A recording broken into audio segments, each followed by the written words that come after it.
Welcome back, everyone. In this video, we're going to discuss the MOER Gradebook. So again, if you click on the Gradebook on the left side here or on the top, either one's okay, you'll notice you see your grades, and I've just put in some grades for this sample student. You'll notice some things show NC.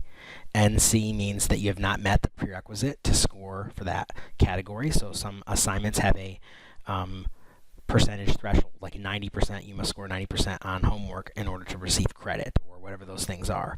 So if I click on a video lesson here, this is, notice I got 100%. This here's NC, means I have not reached that 100% level. So again, we can access, if we try to access an assignment in here from clicking on the grade, notice if you view this assignment, you'll not be able to use a late pass on it. You have to say OK, and then once you do, you're not allowed to use a late pass, which is something we would have been able to use a late pass on because it was due on 8/12. We're not going to want to do that, so we hit cancel. If you can try to click on the assignment here, notice I can't click on homework 1.1 because it's past due, but I can use a late pass. We'll talk about that in a future video. If I click on 1.2, notice that's actually what takes me in, not clicking on the grade, in review mode. So I can go ahead and resume my section 1.2 video lesson, and this is one of the ones that we did a couple things on. So you can go ahead and look at question 1. Actually, we didn't do anything on this one. But if you see you can see your scores from the gradebook. Again, if I go back to my gradebook, if I try to access from the assignment page, it's going to show NC on things that haven't met that minimum criteria. If I scroll all the way to the bottom, I can see my current grade. My current past due grade means these are assignments that are past due, and the student's not doing very well. I just made them up, but they only scored 50% on video lessons, so their overall weighted grade is pretty low. Notice there's no exam category in here because there are no exam scores.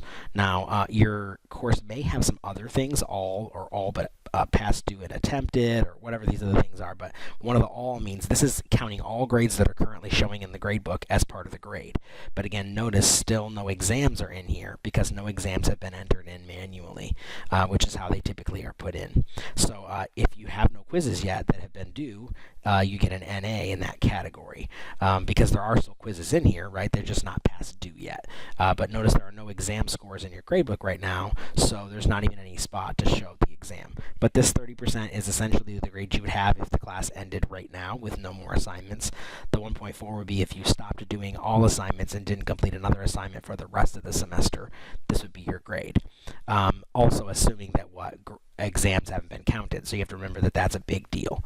So you can always access your gradebook, right, and see your scores. You can actually review assignments. So if I go back to homework 0.1, I can click on something and I can actually review the answers I put in. Now, I just put a score in of 100, overridden by teacher.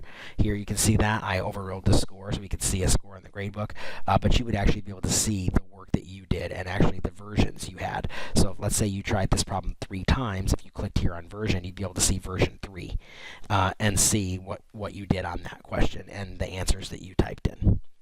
So that's pretty much all for your gradebook.